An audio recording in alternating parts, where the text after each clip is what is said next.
Hello, hello, hello. So happy to have you here on another ride. Oh, it has been a heck of a year so far, both beautiful and challenging, and all of the things that come with both of those things. And I'm grateful to be here, grateful to have you, and grateful for this body that is going to carry me for another 30 minutes or so. I hope that you can find a place of gratitude, self-assuredness, and comfort, care, and consideration, because you deserve it. We all need it. So, as per the usual, I'm strapping into my bike. I always go in barefoot and put my feet into shoes that are already clipped, because those clips are loud and clunky on my bike in particular. So I like to give myself a little bit of a head start there. So I am just strapping in, making sure everything is nice and tight, and then I am going to pick my ride for the day. For this ride, we are going for something, again, that is not super high impact. I don't do the HIIT classes. I don't do Tabata. That might change, but I have been working to just earn my stripes, get my cardio up, and truly feel comfortable in my body before I start to break it down. And that is on purpose. You see, today I'm going to talk to you all about putting ourselves in a position to perform. And I think that as postpartum people, we're expected to perform without being given the right tools and the right systems and the right supports to make sure that we can, in fact, succeed in our efforts to perform. So I want to talk to you all about that. And this is inspired by our squat challenge yesterday, where we were thinking through, where I was talking through, more accurately, the feeling of not wanting to be on, not wanting to be seen, feeling really sick, not really feeling up to it at all, and knowing that this was what I signed up for, this was what I needed to do, not because I needed to show anyone else, and also not because I needed to show myself, but it felt right even though it didn't feel good. And I think that when I hop on the Peloton and I place my broken tush on that back seat and I feel that seat push against my pelvis, and I think to myself, this really doesn't feel good yet. This is really unpleasant. I also remind myself that I'm at the beginning of this process and a lot of it isn't going to feel good. But does it feel right? And can I lean into that so that I am in a position to perform? And much of that has to do with finding the right mindset, the right attitude, my smile especially. If I want that to change, if I want that to feel any better than it already does. And you can see as you're watching this ride that I'm sinking into that smile, feeling my way through all the way from the top of my head to my neck and shoulders, down through the spine, and all the way to the bottom of the kinetic chain where I've got that flat foot pedal. And that's the thing.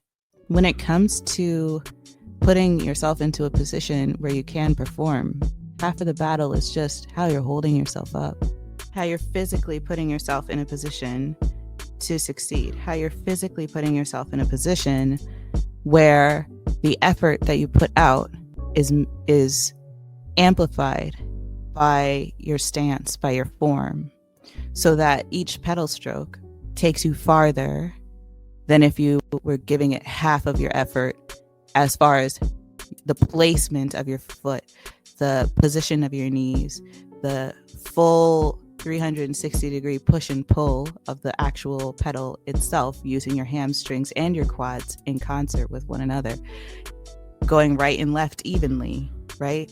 These are all really important elements to making sure that we're in the right position so that when the cadence is called for, or when the resistance is called for, and we ramp up and we push harder, right? That we're in a position where we can perform at that higher level, where we can turn that knob to the right and increase that hill, or where we can really dig deep into our core and find that stability so that we can come out of the saddle and jog, or we could stay in the saddle and pull our legs a little bit harder, push our legs a little bit harder, and get that cadence up and stay in balance.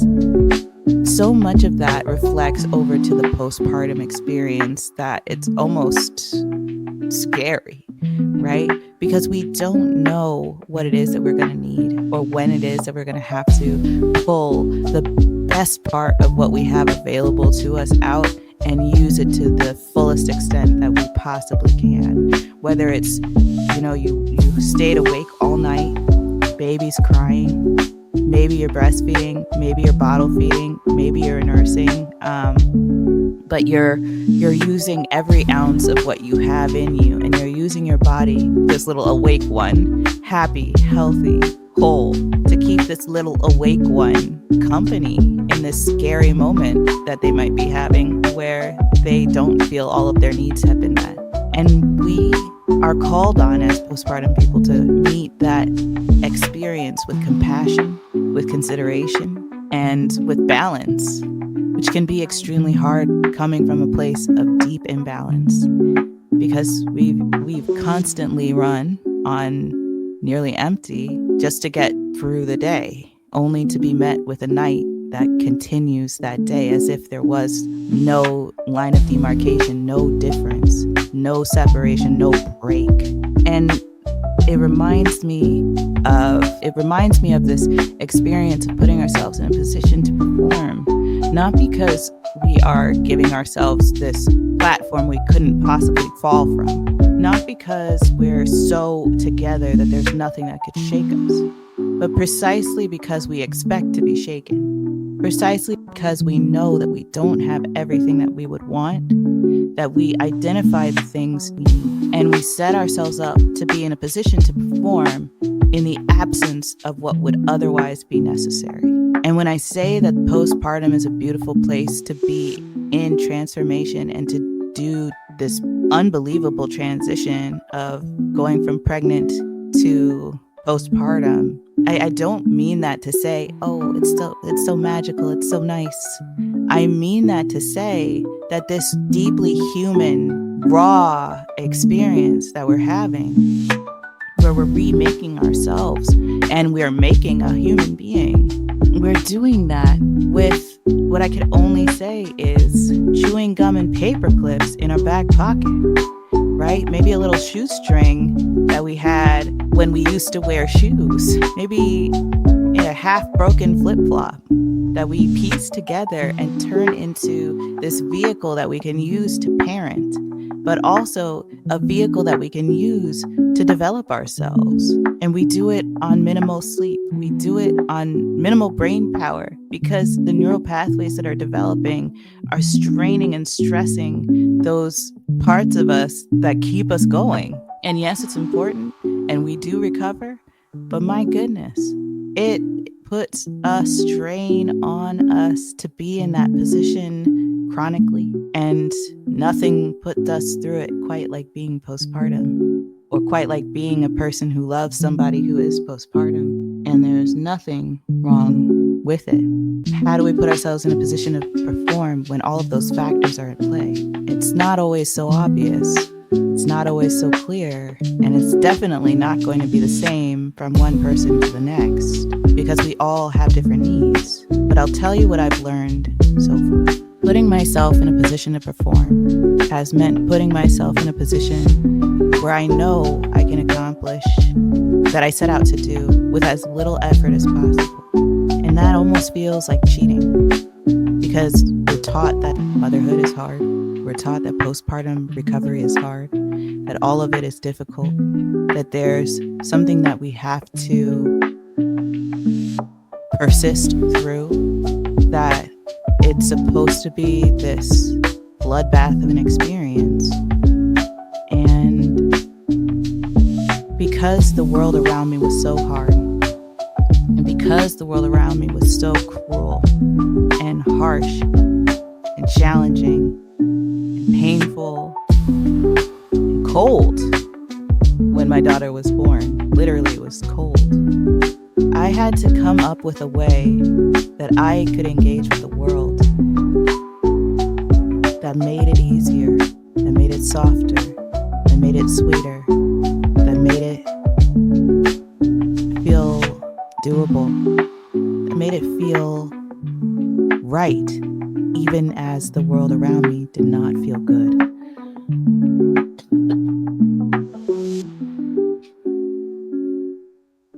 And I found that in the light, I found that in the gentle, I found that in the soft,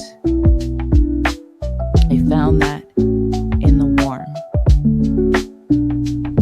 So I sought warmth and softness and gentleness, and I reflected that onto myself so that I would be in a position where I had been giving myself what I needed from the world, but wasn't receiving, and trying my best to give that to myself, even when it brought me a sense of shame. To find a place where I could smile,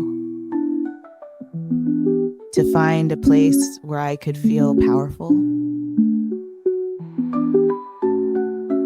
I had to sink into the kindest parts of me and let those elements of kindness shine on myself so that I could reflect that onto my daughter. And I don't know a whole lot of people who do postpartum work who say that. And I don't know a whole lot of people in my life who've said that, because we look at postpartum like women are gladiators fighting this version of ourselves to get back to someone we used to be. But if I want to be in a position to perform, I cannot face backwards. I have to go and find a flow that carries me forward. And if I ride that flow, if I find a board that I can get onto and ride that wave and direct my course using only the necessary effort, then I get farther faster, and I get there not knowing where I'm going exactly, but knowing what I want it to feel like, knowing what I want it to look like, knowing that I'm feeling like each turn, each swivel, each roll of the wave is carrying me in the right direction because it feels right. Even if the waves are caused by a storm, even if the waves are caused by a friggin' tsunami, it doesn't matter. If I feel like I'm going in the right direction and I feel like it is right, then it doesn't matter if everything around me is not good. It doesn't change that things are not good. I'm not delusional to what is, but I don't let what is direct what's going to be. And I don't let what is make me fearful of what's going to be and turn me around. I go forward. I go forward and I increase the cadence because I'm willing to perform, knowing that I'm increasing it to the minimum amount of what's required for me to gain cardiovascular strength, to the minimum extent of what's necessary today, so that I can keep going tomorrow.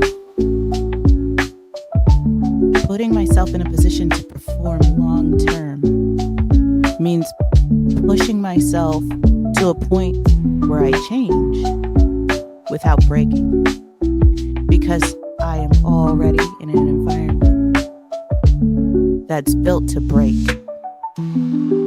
So I need to then put myself in a position where I find my brokenness and I reaffirm myself in those spaces. I find my brokenness and I fortify myself in those spaces. I find my broken places and I match them up with the world's. And I say, how do I give myself exactly what I need today so that I can fit through the cracks that are built for me, so that I can fit through the spaces where I feel I should go, where I can avoid those jagged edges that could cut, hurt, or harm me. How do I find my space in a world that does not feel good, but where I do feel right? How do I find that?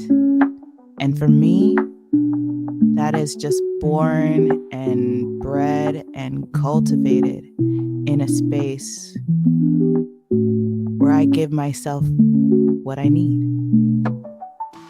what feels right, and that allows me to find a space where I do feel good. And it almost feels wrong to say that because, again, postpartum is almost defined, in many ways is defined by a trauma. And I'm not saying trauma as in bad, I'm saying trauma as in the definition of trauma, harm. A child coming out of your body is not harmless, I promise you, no matter how many different ways you do it. But it doesn't have to be bad. And the period after that trauma does not have to be marked by the badness of whatever your experience may have been. And it doesn't have to be delusionally connected to some fairy tale version of what you wish happened either.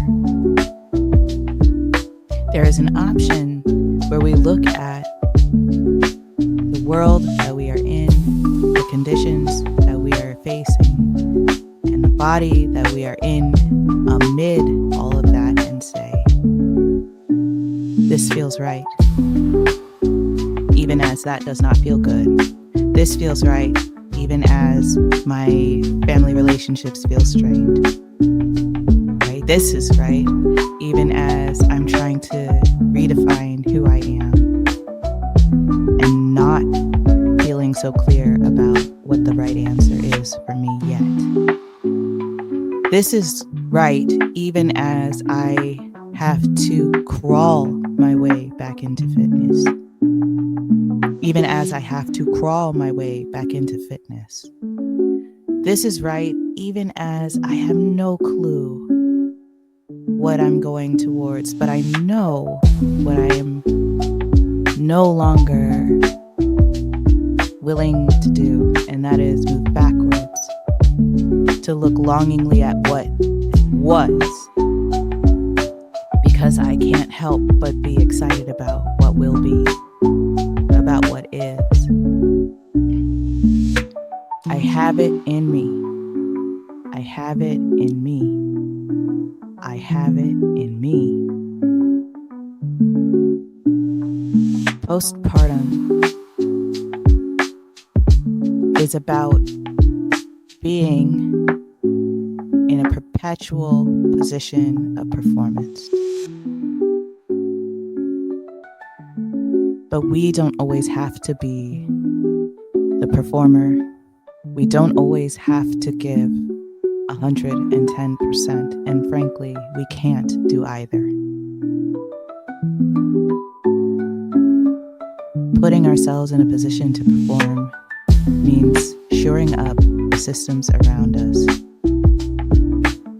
connecting with the people who love us, giving them a chance to take care of us, to learn how to care for us, to give ourselves the peace of mind that we need by looking at the deepest part of ourselves, even those thoughts we're afraid of, and embracing them, recognizing that even if they're scary thoughts or thoughts that we're taught not to feel, thoughts of even resentment, thoughts of even regret, that we welcome them as guests and we examine them and we see what it is that holds us back, that keeps us from feeling good in those moments, and find a way to move forward that feels right, that feels like it is rooted in integrity. And we can do that, and we must do that. It is the most beautiful part of being postpartum, in my opinion, that we get to perform, that we get to poise ourselves, that we get to call in the people who want to be in the trenches with us,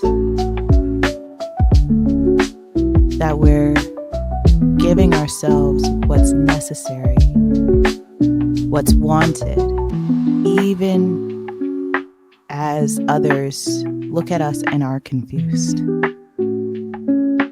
We're seeing everything that we need.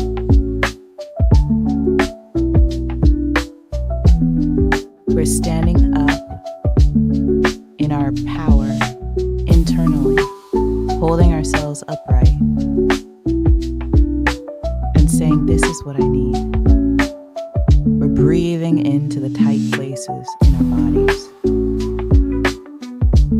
We're stretching the muscles that have been strained over time. We are reconfiguring the sinews and redirecting the synapses in our minds. We are giving our spirits space to be. We are breathing fresh oxygen into our blood. We are pumping blood and lymph. We are creating conditions for growth where others see regression.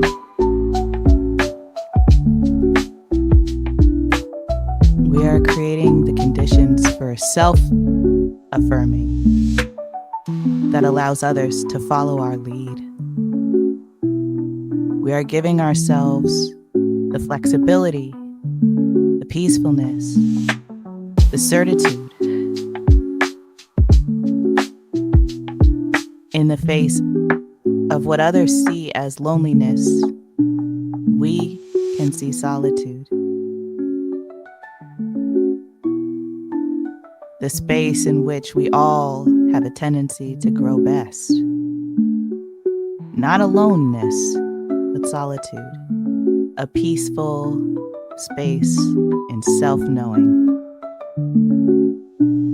where we can identify what it is that's needed for us to position ourselves to perform.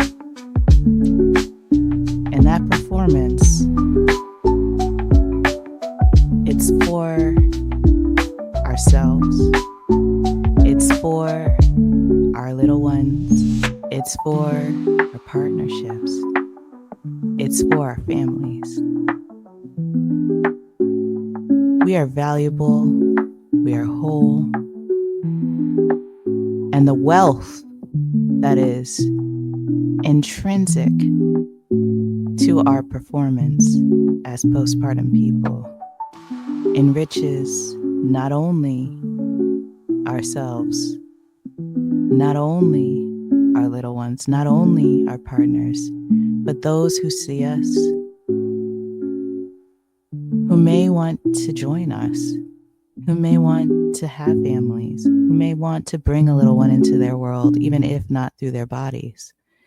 And the beautiful thing is, as we breathe deeply, as we give ourselves the space that we need to find a position that allows us to perform, we give others permission to do the same. And miraculously,